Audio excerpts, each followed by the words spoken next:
Hello, all you art school rejects out there, and welcome to Undeclared Bajor.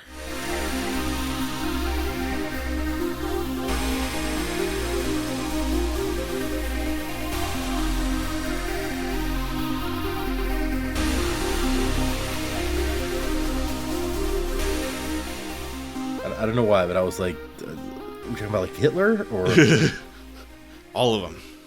Oh, not that one. he's dead, and also even if he wasn't, we don't need him. We don't need that association. But this is Undeclared Bajor, the best Star Trek DS9 discussion podcast. My name is Fletcher. About to say hello is Data. Olo. Olo. Yeah.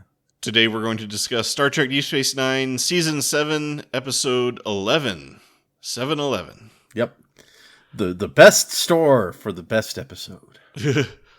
Prodigal Daughter. Alternate title, Family Mine. Oh, yeah, okay. We don't have 7-Elevens anymore, though. They all got turned into DKs. Whatever. We know what they really are. It's Right. fine. They have that weird, creepy smiley face on them. I love that there is a note in here. It's like, the title for this episode is based on this Bible story. I was like, you don't say. Oh. But yeah, this episode originally aired January 6th, 1999, so we have made it to 1999. Party like it's 1999.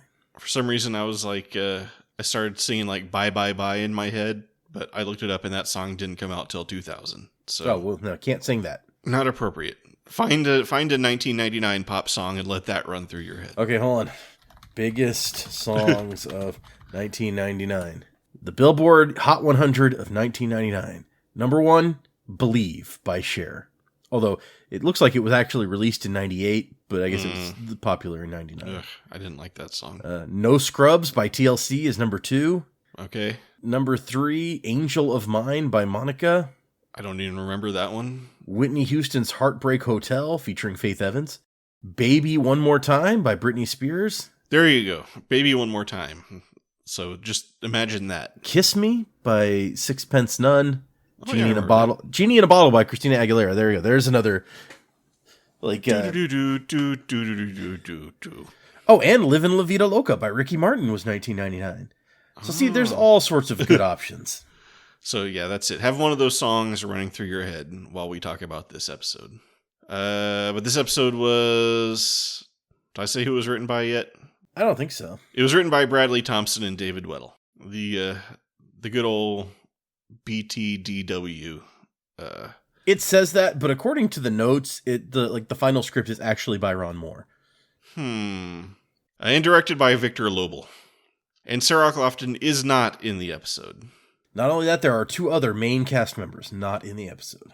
Was it Worf? We talked about last time. Worf is not in this one. Or Yeah, that's right. Worf is doing Star Trek Insurrection with his purple space bazooka. Right. And Quark. And Quark, yep. Apparently, actually, there was a scene featuring Worf and Quark in the script, but it was cut or something. And apparently, it is a scene where Quark makes Worf pay a bar bill owed by the House of Martok. So it's a shame that we lost that integral character piece. Well, that would be a huge plot hole because Worf is doing Star Trek Insurrection. So I wonder how Captain Sisko felt about that. About his insurrecting? Yeah, who knows? It seems like all of his officers are just gone doing some crazy stuff this episode. Right. He's like, where are all my people? But we will be discussing spoilers up through this episode of Star Trek DS9, but not after this episode. So if you want to watch Star Trek DS9 for the first time and listen to us as you're watching, you can do that. It's safe to do it, sort of. We will spoil other things, such as the fact that Worf has a big purple bazooka in Star Trek Insurrection. And he gets a zit. All sorts of Worf fun in Insurrection. Oh, yeah, that's right. Data has an inflatable ass. Yep. Which, it's funny because in an episode of The Next Generation, I was just watching, I think it's Data and Geordi reminisce about this time that they went to a lake or something and Data, tried to swim and sank to the bottom because he cannot float. Maybe that's why he had the flotation device installed. Yeah, that was exactly my thought. Was like, oh, that taught him a valuable lesson. Okay. He was like, I need to be able to function as a flotation device. Yeah, so watch out for spoilers. Purple space bazookas, inflating asses. It's hard to spoil that movie without just sounding ridiculous. But there's an alien species who makes like plastic surgery a way of life. Uh-huh. It's a whole thing. I mean, basically that movie was what was that episode of Next Gen? Oh well. You made me think of the episode of Doctor Who where there's like a woman who's gotten so much plastic surgery she's literally just like a sheet of skin held on a rack, and then she's like, moisturize me. Oh yeah, my brother sent me a meme with JD Vance's face on that. Ah, yeah, see? And I wondered what the heck that was, and now I know. Yep, it is an early, not early Doctor Who, the first season of the new Doctor Who. Okay, so like before David Tennant? Yeah, the season before David Tennant when it was Christopher Eccleston. Oh, right, okay. But first things first, how would you rate the title Prodigal Daughter? I mean, it's fitting, I guess. Memorable in that I know what episode you're talking about when you say that. Not memorable in that necessarily I would be like, if someone's like, hey, name an episode of Deep Space Nine. I don't think that would come to mind. But, and I mean, Ezri is kind of like on the outs with her family. Sure. So, and she's coming home for the first time in a long time. So, it in a very vague way, it's fitting. Sure, why not? I don't know that I'd call it clever. Like, I wouldn't go that far, but it's a little on the nose. But okay, so we catch the Ezri, Julian, Kira, Odo clique hanging out at Quark's as Odo informs Ezri that her Gach has arrived. Apparently, Jadzia Dax ordered a bunch of Gach for Martok's birthday. And she's a much better gift planner than I am, because she did this like 6 months ago. Yeah, like it must have been a long time ago. And we find out more about Gach than anyone has ever known. Mm-hmm. Well, there's, just in this shipment, is 51 varieties of Gach. Yep. And she got a full case of each. So I don't know if Martok is turning 51 or what that's about, but... I mean, this would have had to be a big party to eat that much Gach. Maybe 51 is an important birthday for Klingons or something. I wonder if a case of Gach is smaller than I'm picturing it as. Could be. We never see, so. Yeah. Although we also never know what happens to it, because she's like, flush it out the airlock. And he's like, nope, can't do it. So, yeah. I mean, is that Klingon restaurant still around? Oh yeah, I bet that guy would like the Gach.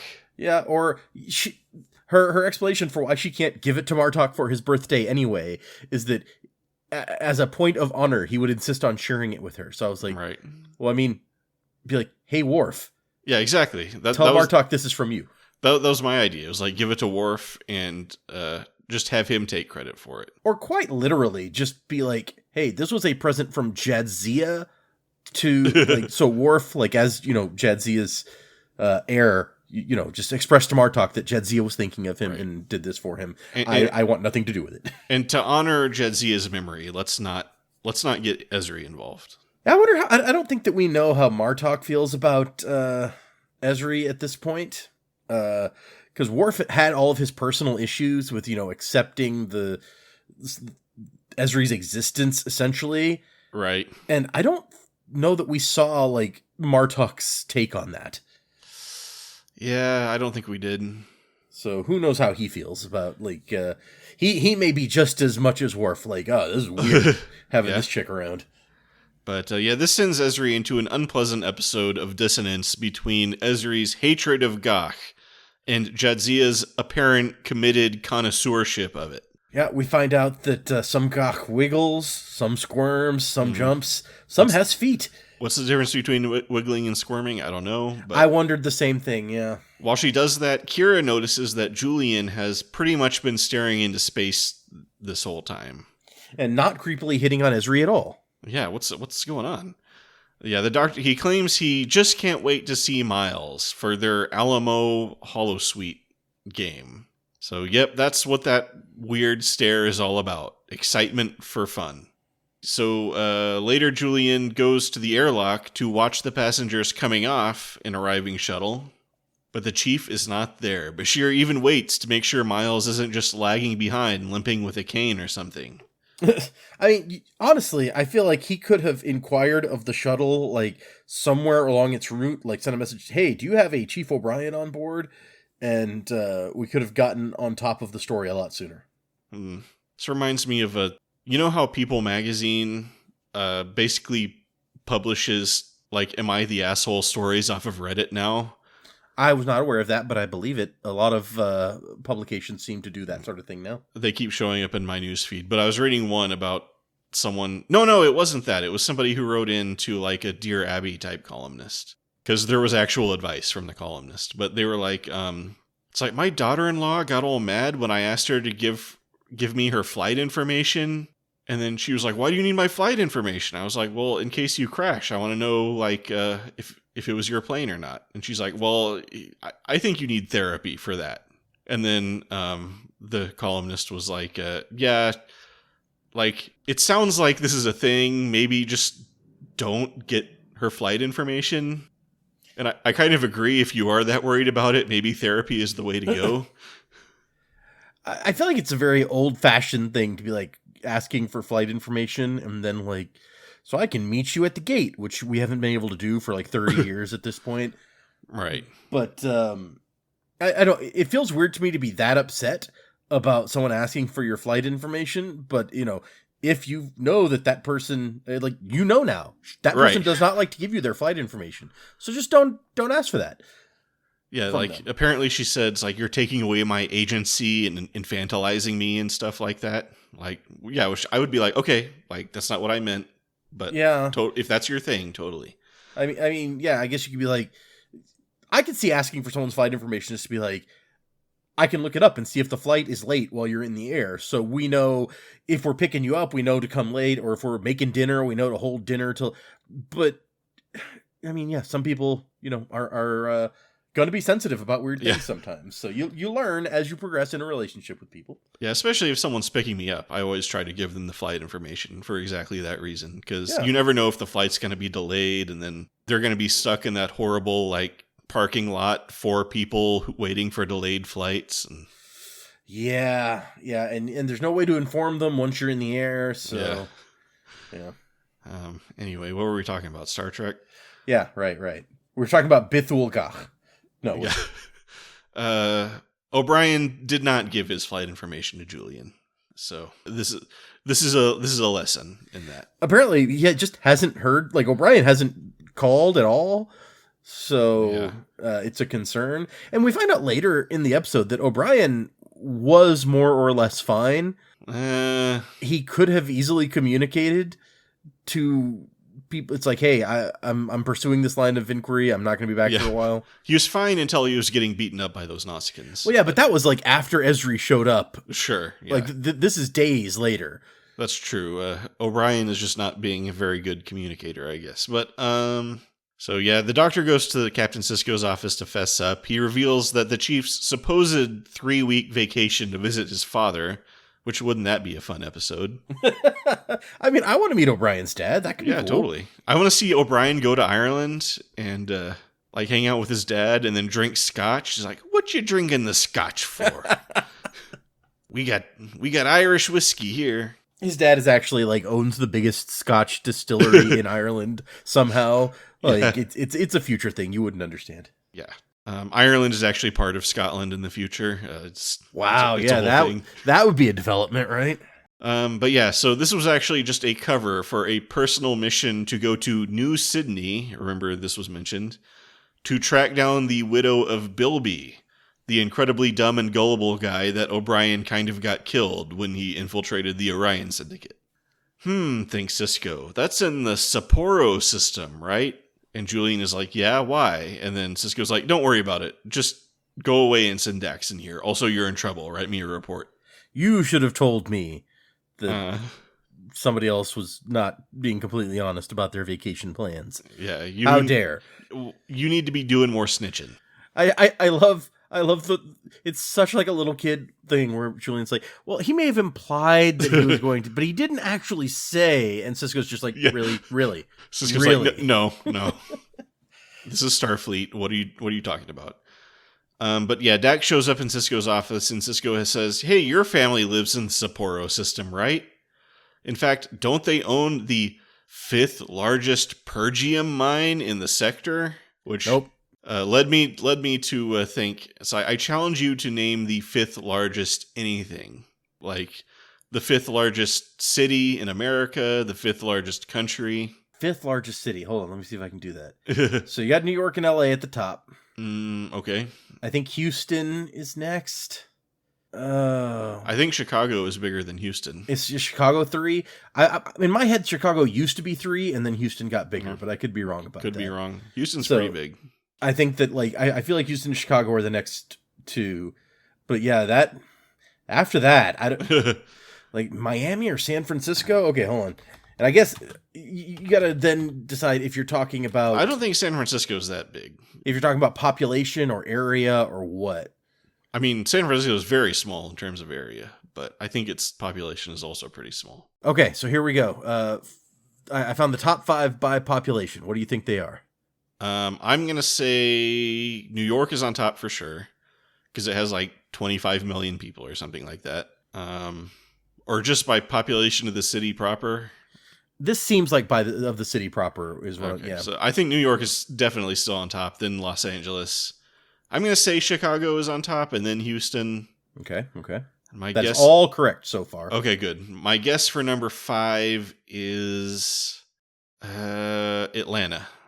It is in fact Phoenix. Oh my gosh. With a population of 1.66 million. This says. I have heard a lot of stuff about how Phoenix is like one of the fastest growing cities in America or the world or something like that. So let's see, we got Phoenix, Philly, San Antonio, San Diego, Dallas, Jacksonville, Austin. Wow. Oh, Austin. Yeah, that's what this says. Atlanta is number 37 on this list. Austin is bigger than Atlanta? Apparently. It says Austin, this is the 2023 estimate is what's on Wikipedia at the moment. It says Austin has 979,000 and Atlanta has 510,000. Huh. San Francisco, number 17. Oh, wow. So San Francisco is bigger than Atlanta, too. I knew that several cities in Texas were up there, but I didn't realize San Antonio is number 7. And I think San Antonio is the second biggest city in Texas, right? That seems to be the case. And then Dallas. Yeah. And then Dallas and then Fort Worth. I think I knew that. I mean, Dallas and Fort Worth are really the biggest city in... Yeah. They're like... You got to combine those. That is actually probably the second biggest city in America after New York, but... Let's see, if you add these two populations, you're not considering the metropolitan area, I guess, when you're doing just these two cities, but Dallas is 1.3 million and Fort Worth is 978,000. So that is almost 2.3 million.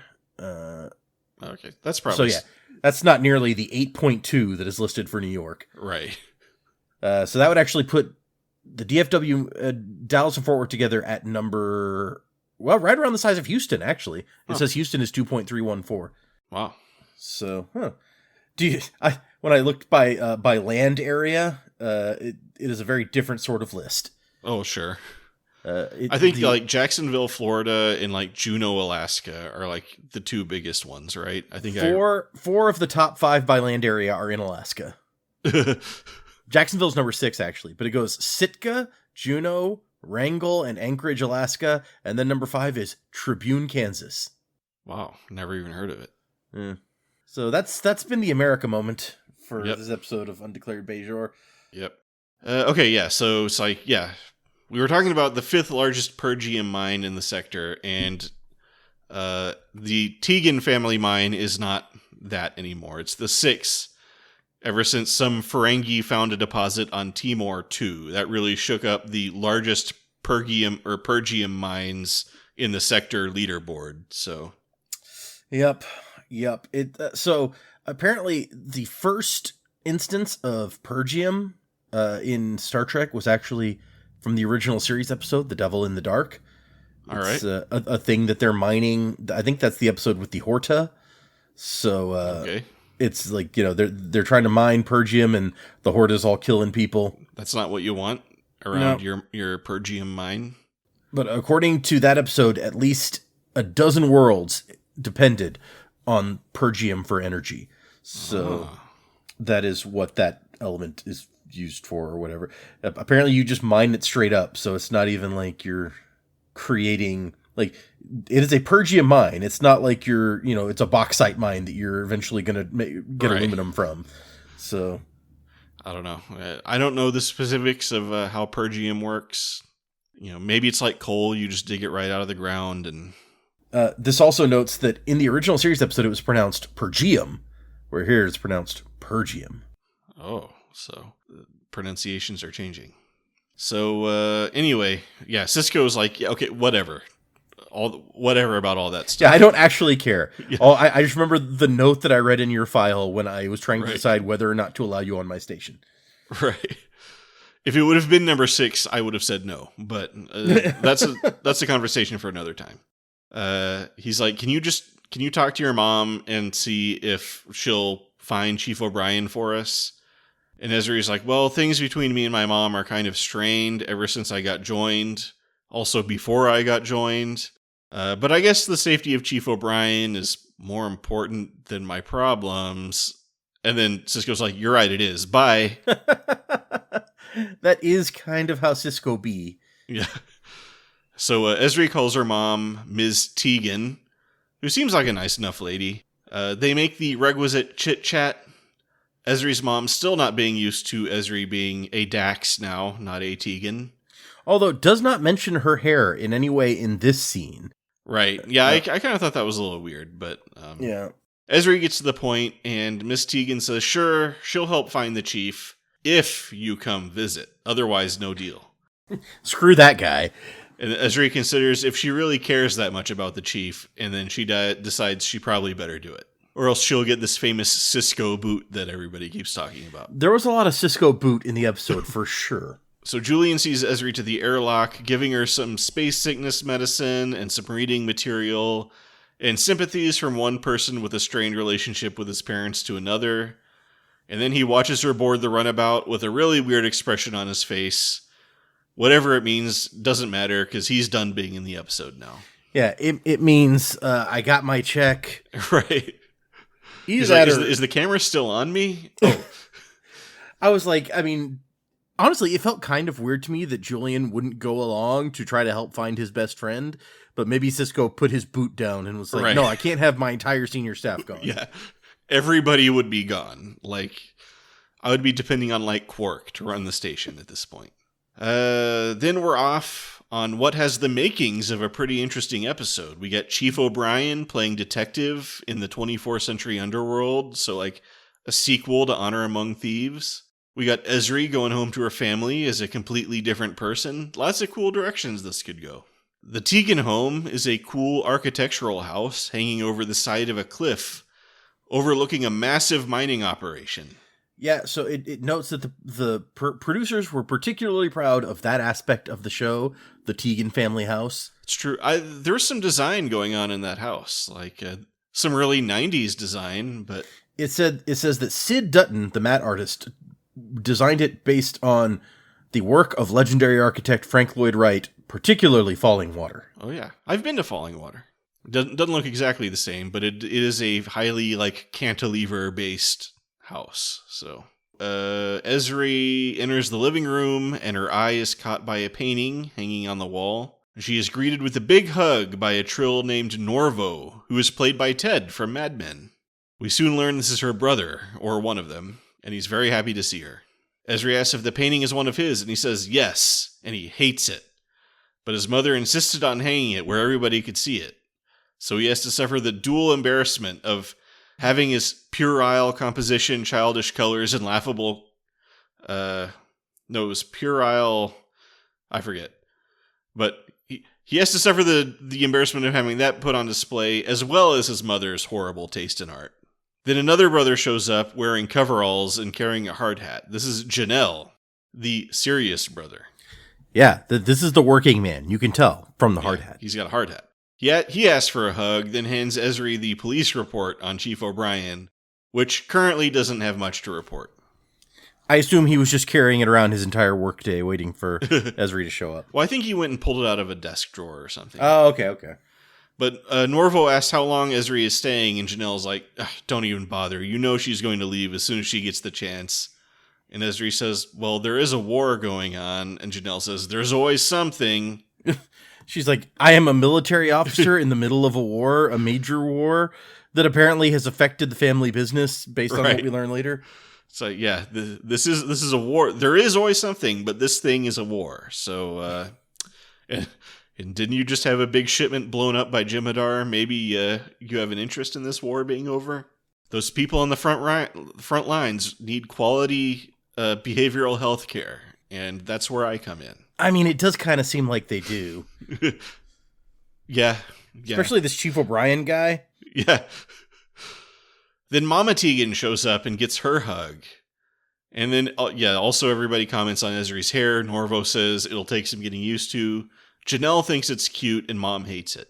Mama says she has the chef working on a great welcome home dinner. In fact, we slaughtered the fatted calf. I love that Ezri's family is no replicators here. We are chef rich. Right, exactly. We are so rich we can do the things that are more expensive just for the sake of it. Yep. I believe that's what you call conspicuous consumption. Then Mama gets in some quick business. She asks Janelle if he got around to firing that guy Lorcan yet. And he says, not yet, but I'm on it. And she asks Norvo why that third quarter accounting report is taking so long. And Norvo says, well, because I'm a painter, I'm not really qualified to do the books for an entire company. Yeah, one really has to wonder why a businesswoman would have chosen. I mean, I understand nepotism or whatever. Like, she's already paying for Norvo's like room and board and to feed and clothe him and stuff, I presume. So she's like, I may as well get something out of the deal. But you're trusting a whole lot to a guy who is not in any way qualified as far as we can tell. And you really thought that was a good business move? Yeah, I get the impression that the Tegan Pergium mining company is not a very well-run business. Yeah, I also get that, yeah. But Mama Tegan takes Ezri to see the new solarium, which I want to see the new solarium.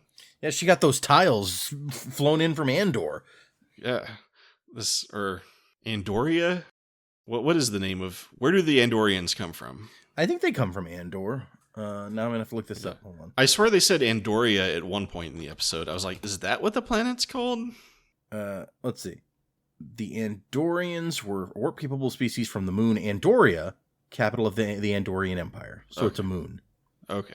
We were just talking about Andor. Oh, you're right. I just pulled that up. She does say, had the tiles brought in from Andoria. Okay. So, Norvo asks why they're firing Lorcan, and Janelle mentions some damaged equipment that's costing 1,000 bars of latinum a day, which does sound pretty bad. Yeah. I feel like when you get that big, though, like, you gotta swap out to bricks or whatever. Yeah, I know. It's like saying this is costing us 1,000,000 hundreds a day or something. Like, right. But Janelle doesn't think Lorcan is responsible. I mean, he's still going to fire him, but he suspects this was sabotage by someone named Bokar, or whatever that guy's name was. I think it's Bokar. Working for the Orion Syndicate. Janelle cryptically says that the Orion Syndicate doesn't take no for an answer. And if I call him Jalen or something, forgive me, because for some reason that name does not stick in my brain. And I think I accidentally wrote Jalen a few times in here. But Norvo says maybe they should tell Mother about the suspected sabotage. But Janelle says, nah, I got this. Well, apparently we're hiding completely the involvement of the Orion Syndicate in everything from Mother. So it would be weird to tell her this part. It's like, Mother, we think that this may have been sabotaged by the Orion Syndicate. And she's like, why would you think that? What do we have to do with the Orion Syndicate? True. Norvo doesn't seem so sure about this course of action, and he seems to think, I wonder if this is a problem I could solve with murder. At dinner, Ezri catches the family up on her life. Norvo is about to ask a question, but Mother butts in and asks what happened to that guy Ezri used to like on the Destiny. So I guess this is us seeing the overbearingness of Mother vis-a-vis Norvo. But yeah. Brenner Finnick was his name, the guy Ezri used to like. But she says she doesn't like him anymore because he reminds her too much of her son Gran, by which she means Audred's son Gran. Norvo says, I'm sure this is a common problem for joined trills. And Ezri says, no, just me. She says sometimes she wakes up and doesn't even know if she's a man or a woman until she looks under the covers. That would be hard to get used to, yeah. Yeah. Well, we're all here if you need us, says Mom, except for that checking if you're a man or a woman part. You're on your own for that. Yeah, you'll have to figure that out. Later that evening, Ezri visits Norvo in his room. He knows it's her because she's the only one who would bother ringing the doorbell. So I guess the mom just likes to barge on in. I mean, I feel like that can only work out for you so many times, Mom, until you start seeing things you don't want to see. Yeah. I just remember, what was that Rick and Morty episode? It's like, you're really playing with fire, man, bursting in here like that. I'm 14 years old. I got a laptop in here, man. Ezri notices all the paintings lying around and asks which of them Norvo painted. And he says, just the bad ones. My work is amateurish. It says so right there. And he points Ezri to a pad hanging on the wall. This turns out to be a rejection letter from the Andorian Art Academy, which apparently is the best art school around. Yeah, who knew that the Andorians were so good at art? Yeah, at least their art academy is good. I don't know. Yeah.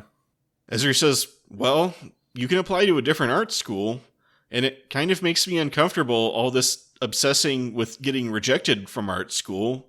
Historically, that's been kind of a bad thing. Well, I mean, also, let's just acknowledge that, look, people often apply to the best school in the country, but only so many people can get into the best school in the country. That does not mean that you are not worthwhile in some way. Right, yeah. I applied to MIT and I didn't get in. And yes. That's probably all for the best, because I probably would have been miserable living in Boston. So, oh man, you wouldn't have loved Beantown and the freezing cold winters. And the...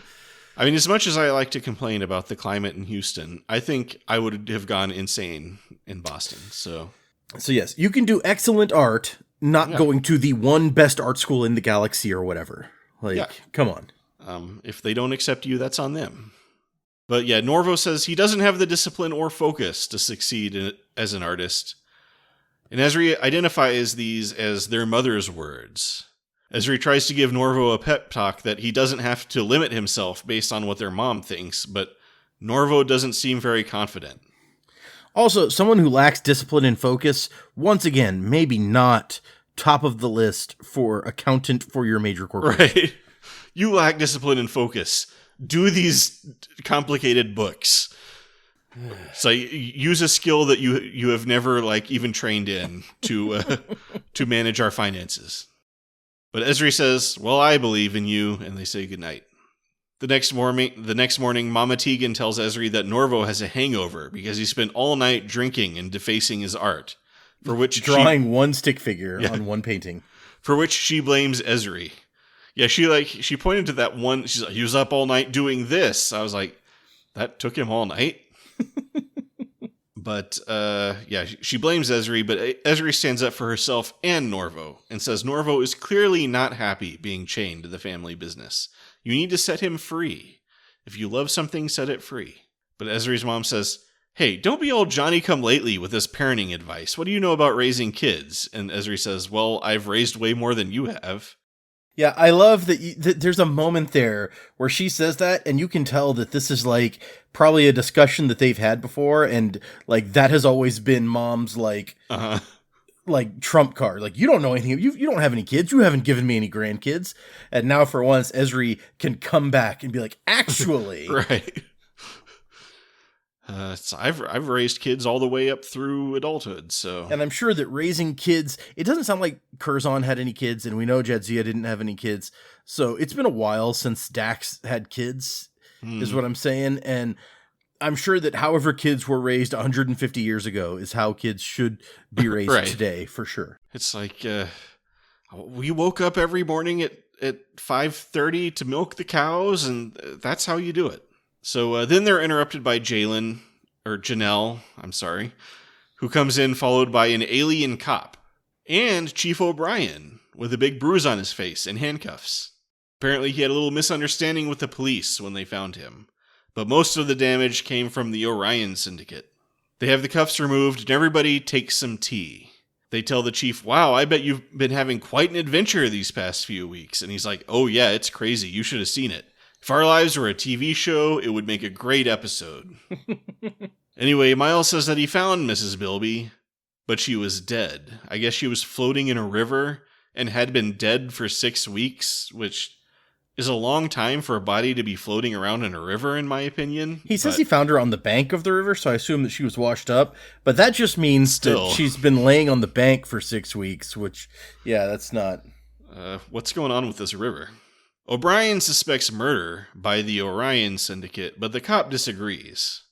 They pull 12 bodies out of that river every month. Do you think they were all murdered by the Orion Syndicate? And Chief O'Brien's like, yes. Well, even if they weren't, you have a serious problem with this river.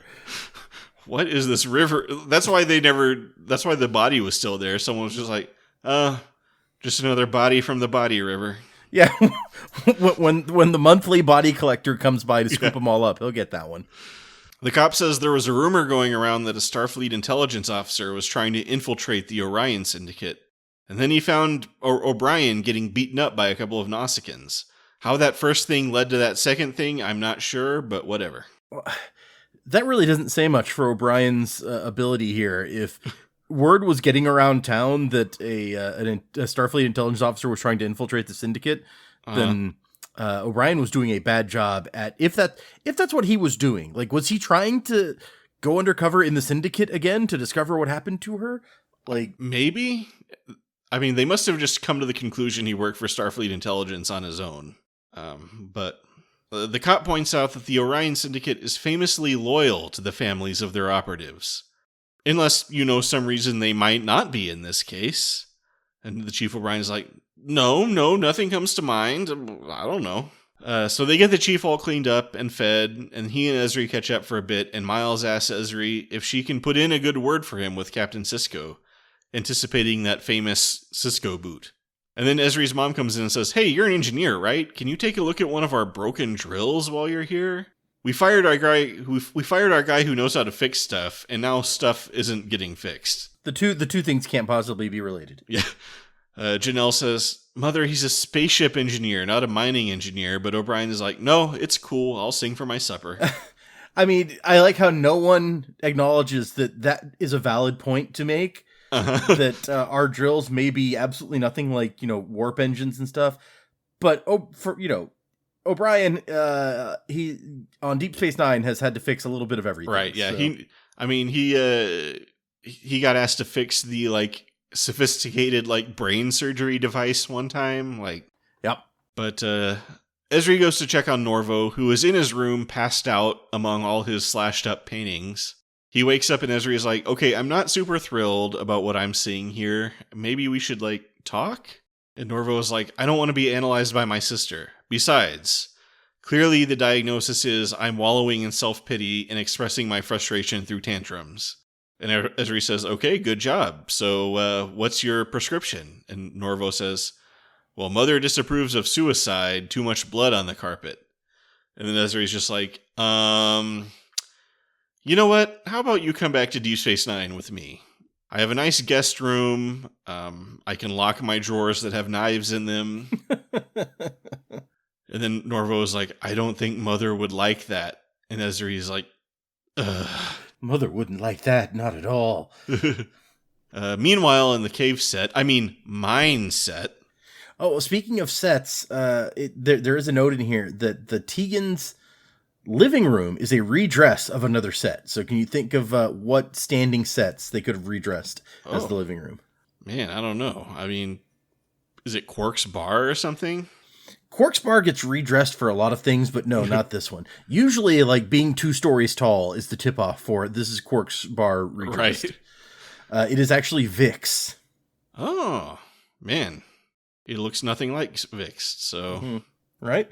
Good redressing. Sure. But, Chief O'Brien has looked at the broken drill, which looks a lot like that fake Latinum box from Who Mourns for Morn. I mean, it was a real box for latinum. It just Okay, sure. had some fake latinum in it, but you're not wrong. The box was real, but the latinum was fake. Yeah. Either way, it looks like that box. But no, it's a drill. Okay, yeah, it's a totally different thing. It's a drill. Got it. That box did not drill things. This drill does drill things. True. And it doesn't look like you could fit very much latinum in that drill, so No. I withdraw my comparison. But Chief O'Brien has made his diagnosis. This drill takes a 52J translator. What you got here is a 52L. And Janelle says, but it says 52J. And O'Brien says, dude, if you can't tell the difference between a 52J and a 52L, I don't think there's any helping you. He's like, what are you even doing in this business? He's like, it must have gotten accidentally mislabeled. And then Janelle's like, or deliberately. And he's like, yeah, I guess logically those are the two options.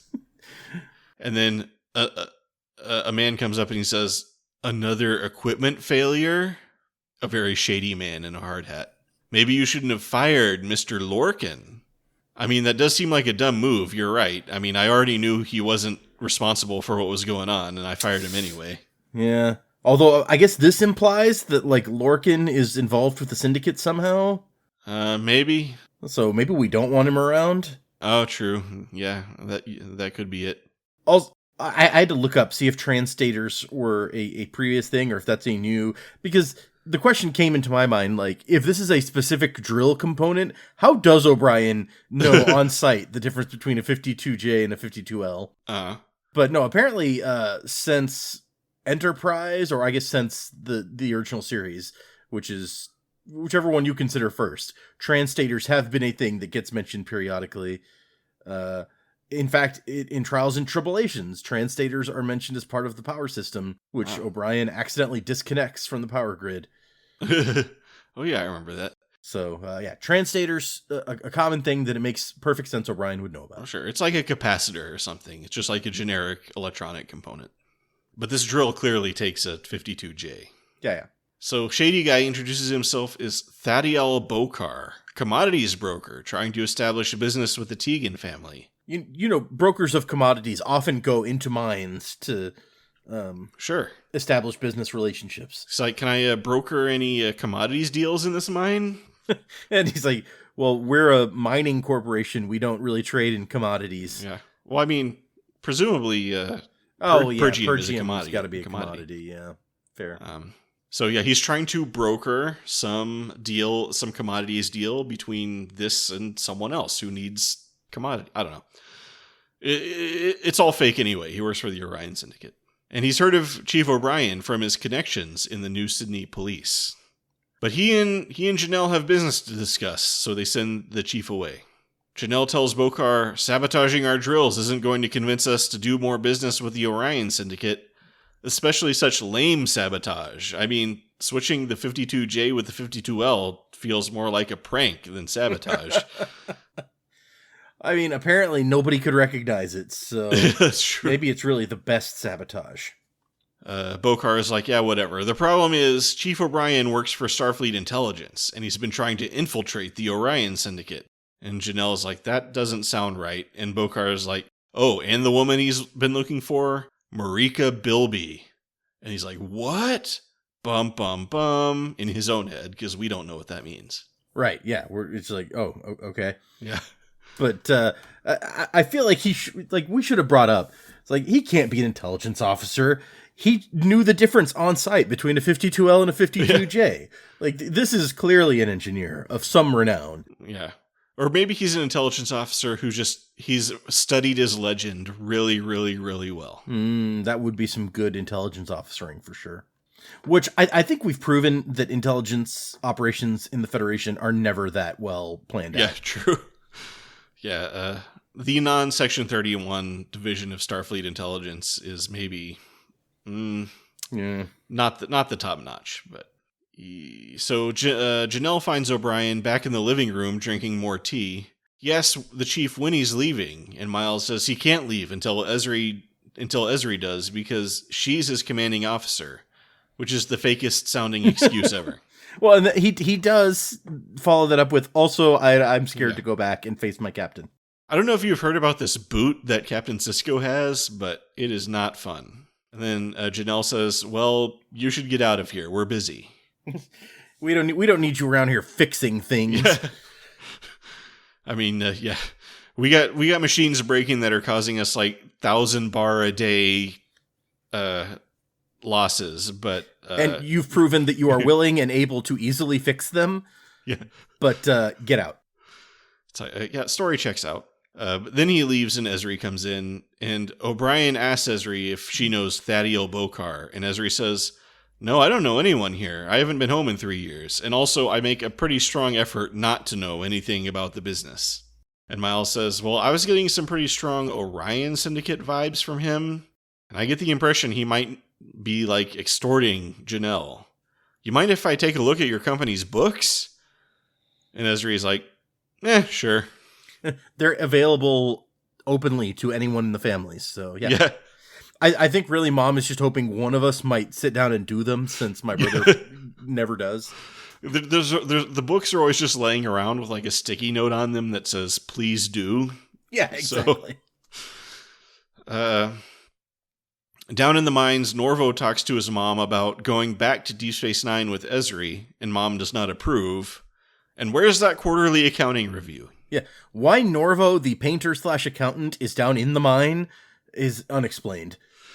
Sometimes people just like to hang out in the mines. I don't know. Then Miles and Ezri look at the books. Ezri is in over her head, but the chief apparently has Ben Affleck level forensic accounting skills. And then he gets all weird and he's like, what's going on here? Did you come here to find me or to keep me from finding the truth? And I'm like, she's the one who was like, yeah, sure, take a look at these books right here. Like, I feel like this suspicion is really unwarranted. It's like, yeah, I had you rescued from being murdered by the Orion Syndicate, then gave you access to my family's books because I didn't want you to find out the truth. And then Miles is like, oh, yeah. Anyway, your company has been making payments to none other than Marika Bilby. Bum, bum, bum. Because now we all know the significance. So we're caught up on that, sort of. Someone in your family could be a murderer. Maybe. I don't know. And then Miles shows Ezri how Marika Bilby was on the books as a shipping consultant. Absurd. Marika Bilby was a logistics advisor. She wouldn't know the first thing about shipping consulting. And weirdly, her salary kept going up from 5 bars a week to 10 to 20.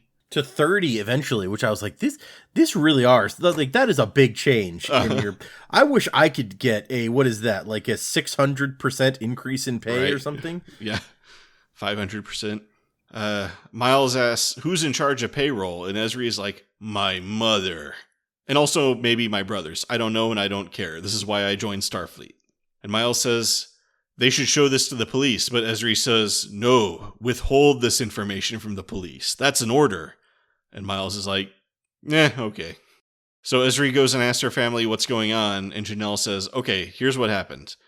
We were having some financial problems after the Ferengi opened up that new mine, so we took some help from the Orion Syndicate.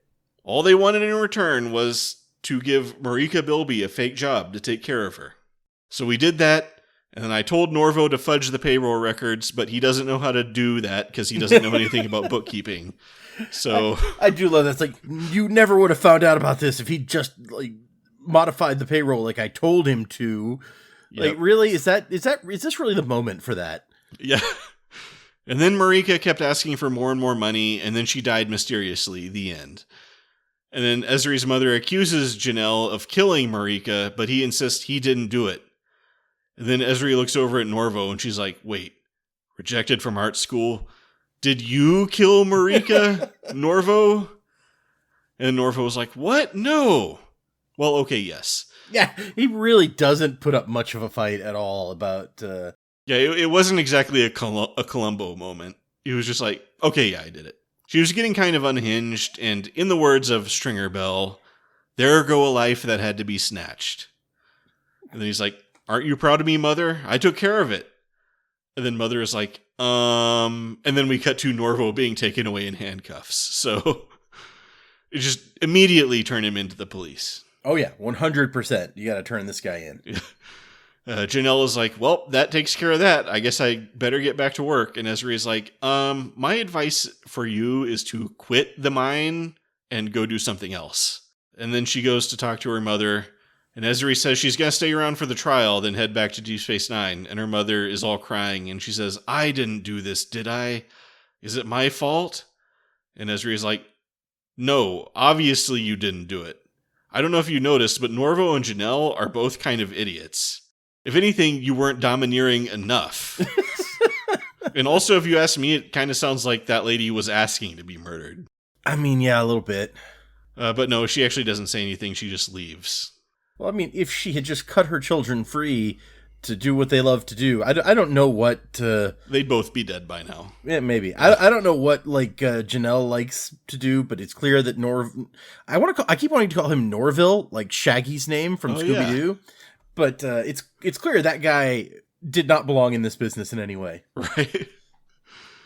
Back on Deep Space Nine after the trial, O'Brien sees Ezri and Quarks. Ezri says Norvo got sentenced to 30 years, and O'Brien says, well, that sounds about right. He did commit murder. Yeah.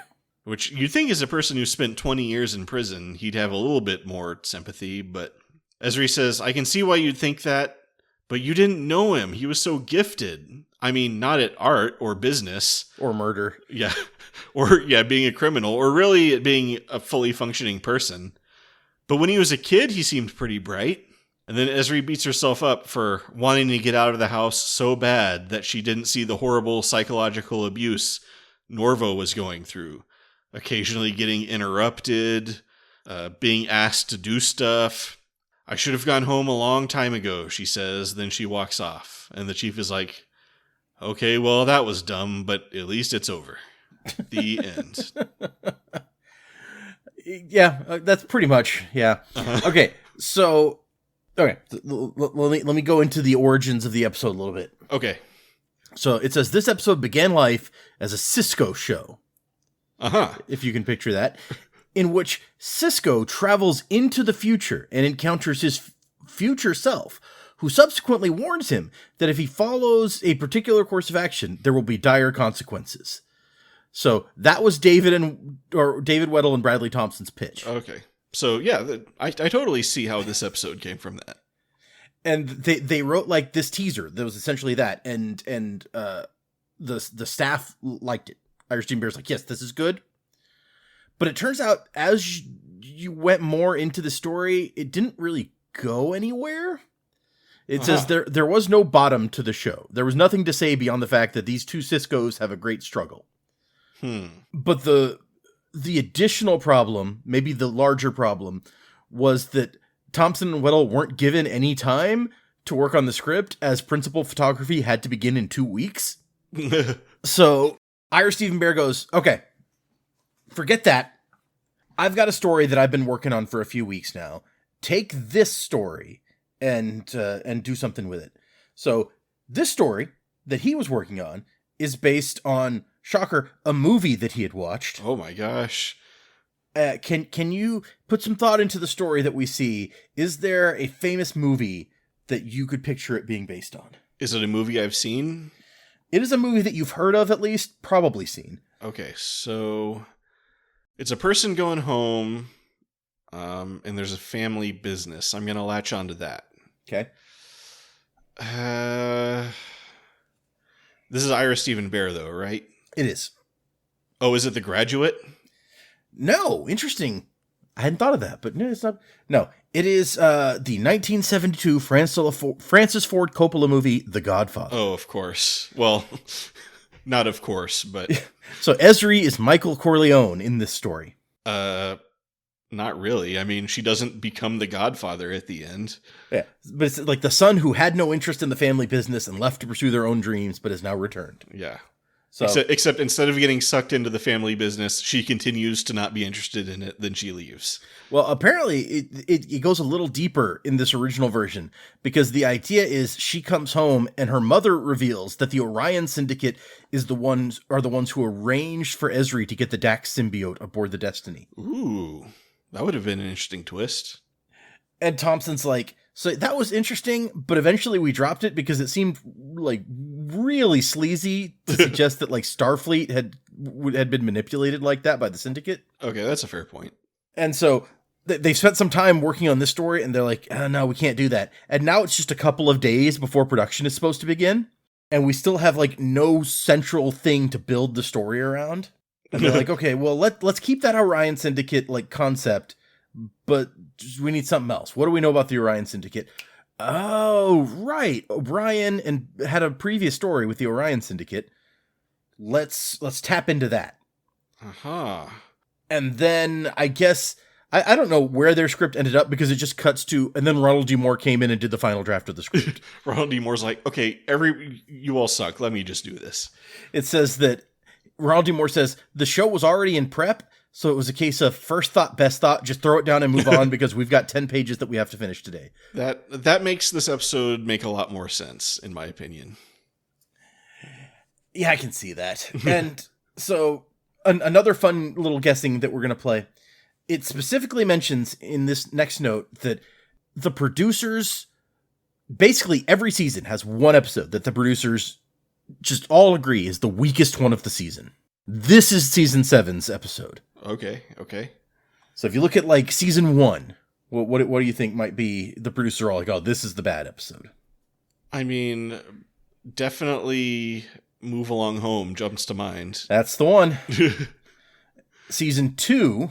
Even though I think there were some much weaker episodes than that season. I think we agreed that like the Storyteller, for instance. But yeah. Season 2, it was Rivals. Oh, sure. Season 3, Meridian. Definitely. Yeah, I can agree with that. Season 4, The Muse. Maybe I forgot what I rated The Muse, but yeah, that was a pretty ridiculous episode. Season 5, if you look at the list for season 5, I bet that you would have no trouble picking out the worst episode. What was in season 5? Let's see. Okay, wait. I'll pull the episode list real fast. Okay, what do we got here? So it's not going to be like Trials and Tribulations. No. Oh, it's got to be Let He Who Is Without Sin. It is Let He Who Is Without Sin. I was like, as soon as you see the title, you're going to know. That's the one. How could I forget about that? I think season 6 is equally easy, if you want to look at that list. Let's see. I don't know. Maybe my eyes are skipping over it. Is it, It is the one that we also chose as the worst episode of season 6. We just did that too. Yep. We both gave it an ensign. Let's see. Change of Heart, Wrong is Darker Than Death or Night. Is it Wrong is Darker Than Death or Night? Did we both give that an ensign? No, we both gave that a lieutenant of one level or another. Okay, let's see. It's not In the Pale Moonlight. No. I mean, Valiant kind of jumps out at me. Time's Orphan. You skipped right over it. Oh, Prophet and Lace, of course. Yes, Prophet and Lace. How could I not even think about that? So, yeah, all of those were the ones that the producers like, this is the worst episode, and this is season 7's episode. Ira Stephen Bear is quoted, "There's plenty of blame to go around on this one. The script never came together," and then Ron Moore puts in, "It was just a mess."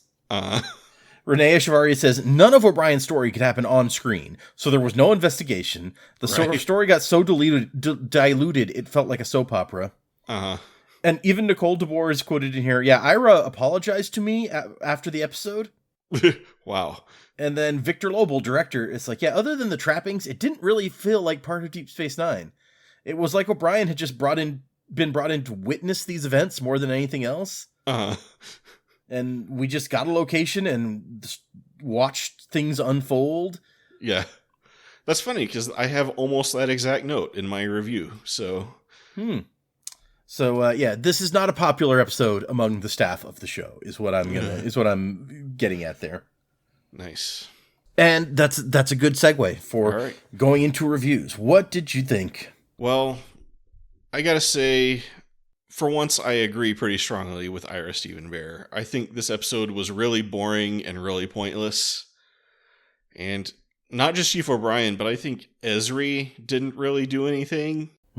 She basically just goes to bear witness for how messed up her family is.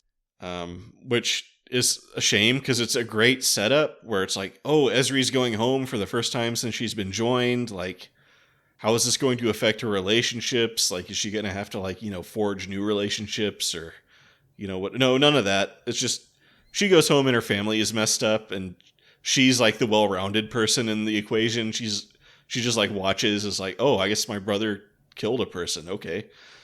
And like I alluded to also, or like Ira Stephen Bear said also, it's like, this could be a really cool sequel to Honor Among Thieves, but we don't get any of that.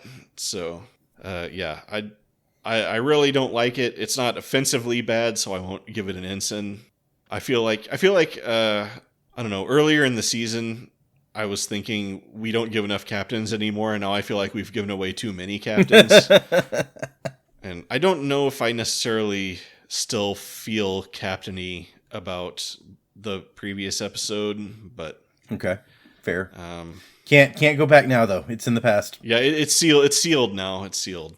But I think also like what was that episode we were just talking about? Which one? Prophet and Lace. Yeah, Prophet and Lace. There you go. I think that kind of set a new standard for ensigns. So it's true. Yeah.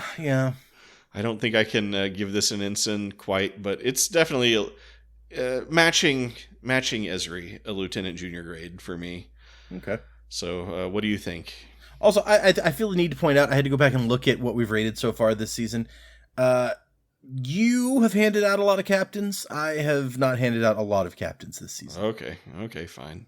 Looking at, I brought up Covenant, which I guess is not the last one we did any longer, but up to Covenant, the only one I gave a captain was the Siege of AR 558. Did we both give Covenant a captain? No, you gave Covenant a captain. I gave it a commander. I'm comfortable with my Covenant captain. It's like a dark captain, like an evil captain. Like an evil captain. Yeah, okay. I don't remember what I rated. What did we watch last? The Nog leg Vegas. Oh yeah, I like that one. We both gave that a captain. Okay, I'm okay with that. After we did our review, I had some. I don't even remember what they were now, but I kind of remembered some critiques I had of it that I had forgotten about, and then I was like, I don't know if I should have given that a captain, but whatever, it's on the books now. Yeah. So this episode. Yeah. What do you think about this episode? Look, okay, so I will admit right up front that I'm on record on the show that I am a big Ezri fan. Sure. Love Ezri. And so just having an Ezri-centric episode already gets some points from me. Okay. All Ezri all the time. Okay. So I agree with a lot of the complaints that you called out, and that the producers have called out, that it's like the thing with Indiana Jones in Raiders of the Lost Ark, where it's like, if you weren't there, nothing would be different. True. I don't think that's 100%, because honestly, the murder might never have been solved. Her brother might not be going to prison for 30 years if Ezri and Miles hadn't been there. At least some cool stuff happened in Raiders of the Lost Ark, though. True. People melted and stuff. A Nazi got chopped up by a propeller, which I'm always on board for, sure. Nazis getting killed. So. All for it. But anyway, no Nazis died in this episode. We didn't even lose any actual Orion Syndicate members. We don't know what Marika Bilby's political affiliations were. Fair. But yeah, I'm going to give her the benefit of the doubt. It does feel like, in a lot of ways, all the cool stuff happens off screen in this episode. And I do not feel like, and maybe it's also the fact that, I've got 2 degrees in psychology that make me feel like, I don't feel like Ezri does nothing. I feel like Ezri is going through a lot of work to try to heal some of the damage in her family using her skill, which is therapy, essentially. I feel like it's pretty half-hearted, but okay. So it's bordering on the problem that I talked about many times with Jadzia's character, in that most of the big Jadzia episodes center around her not doing anything. And I just rewatched in my watch through of Star Trek Invasive Procedures, which is ostensibly also a big Dax episode where she does nothing except go ahead and kill me. So I maybe that's creeping in here a little bit, because Ezri is not the most active part of the episode, but I watched this episode and I'm like, here is something that Ezri's been here for 11 episodes, and we're already doing things that going places the writers never let us go with Jadzia. Did we ever meet any single member of Jadzia's family? No, I'm pretty sure we did not. I think we're told that she has a sister at some point, but like we never explore anything about Jadzia's life outside of, like, we explore more about Dax's history than we ever do Jadzia's history. And I feel like that was a big missed opportunity. Jadzia lived and died through 6 years, and we know very little about her as a person, separate from the symbiote. Here, we learn a lot about Ezri. Like, why is Ezri like the neurotic person she is, even outside of this unprepared joining? And how do people in her life feel about her pre and post joining? Like the people who are important to her. We get all of this stuff that we never touched on in 6 years with Jadzia, and I like that. I like getting some history of this character. We've done that with Bashir now. You know, we met his parents. We haven't really done that with Worf in this show, but we did it with Worf in The Next Generation, so you don't necessarily need to do it again. Although, I guess we did his brother and his son and stuff. Cisco, we've done it. We've met his dad. We know Jake. I guess you make a point that we never see O'Brien's, like, we didn't get to see O'Brien go and have a vacation with his dad. We know his wife and his kids a bit. But, we've seen that story, like, all along. Yeah. We saw the dramatic, we had the one episode basically of like Kira's dramatic relationship with her father and his death. Like we've done that with all these other characters, things that we never did with Jadzia. And so we get it with Ezri, her first half of her first season on the show. And I like that. All of that said, it could have been done a lot better. Sure. You pointed out several possibilities where the story could have been much more interesting, except that apparently Ronald D. Moore had to like write 10 pages of it a day and turn it over because they were going to shoot it the next day or whatever. So, okay, I get why, like you said, that explains a lot about the episode that ends up in front of us here. But I like it. I don't love it or anything. It's going to be just above the line for me. So I'm going to call it a lieutenant commander. I feel like part of the problem, like with Jadzia, it was always like, it's like Jadzia's on trial for murder and she does nothing while her friends help her. And it's like someone's trying to steal the Dax symbiont and she does nothing while her friends help her. And it's like she's having horrible visions, so they go to Trill where she does nothing and her friends help her. I feel like in this one, it's like Ezri does nothing because she doesn't really want to do anything. She just doesn't want to be here. She really doesn't want to be here. You're not wrong. And it's not her problem and she doesn't want to make it her problem. I guess she did kind of solve the murder at the end. I mean, yeah, she is the one who's like, yes, let's go look at the financial records. And then she convenes the family to like put the problem in front of them and come find the solution. And then she finds the murderer. And presumably, I assume that his mom was not the person being like, I'm calling the cops now. It must have been O'Brien or Ezri. I don't know which one. Yeah.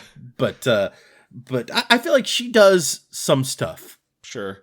She does use her unique insight into her family, which I feel like they don't really have back at her, but she's to figure out what's going on. So I guess that's one mark to her credit. I can see she says even before she was joined, they didn't quite know what to do with her.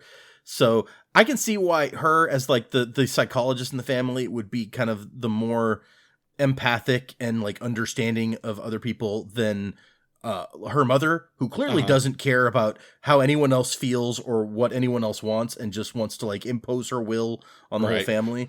So it just maybe would have been cool because like that scene where her mother, you know, like you said, you get the impression this is a common line with her where she says, you don't know anything about raising kids. And now Ezri does. Maybe like have maybe a little bit more of that where Ezri goes and she's clearly found this new confidence and, you know, all these lifetimes of knowledge, and kind of her family realizes like, oh, we can't quite push Ezri around like we used to or something like that. You definitely could have gone much deeper on like the relationships between these characters. Absolutely. Yeah. You pointed out several possibilities for like interesting story hooks that were just relationships. It doesn't have to be action. It doesn't have to be, you know, big, cool mysteries or whatever. It can just be people relating to each other in new ways and still be interesting. Yeah. they kind of did not hit where they could have hit on that. But it is interesting to me that, like, even in the one scene, you see the entire family dynamic in the one scene where they all comment on her hair. Right. You see, like, her brothers have these different reactions. You can tell that, like, Norvo probably is not a fan, but he doesn't want to hurt her feelings. He's like, it'll take some getting used to. And her other brother is more straightforward with it. And then her mom doesn't care about your feelings and it's just like, I hate your hair. Right. And it's not even said meanly. It's just like, it's very matter of fact. I hate your hair and we're going to move on with the conversation. So and Ezri, for her part, does absolutely nothing to, like, defend or anything her hair. She just takes it all and moves on. And I feel like it's so encapsulates like their whole family dynamic in that scene. I also got the impression Ezri doesn't really care that much about her hairstyle. She's like, it was getting in my eyes, so I cut it. And everybody's giving their opinions. She's like, okay, whatever. Okay, we're going a long time on this episode. All right, so want to call the review there? Yeah, I think so. Unless you have any final. Nope. I think we expressed everything. But yeah, that's our discussion of Prodigal Daughter. Thanks for listening. If you like that one, maybe you'll like our discussion of Honor Among Thieves, or any of those other Dax episodes we talked about where we complained about them relentlessly. Yep. But you can find those wherever you're listening to this. And if you want to leave us a comment, you can do that on the YouTube channel. But my name is Fletcher. About to say goodbye is Data. See ya. We look forward to seeing you next week on Undeclared Bajor. But remember, if you find yourself waking up one morning and don't remember if you're a man or a woman, just check under the covers. That'll usually do the trick. Yeah. You might have to check under, like, some other stuff too, but yeah, I don't know what you wear to bed, guys and gals. So it depends. It depends. Yeah, we don't need TMI over here. So.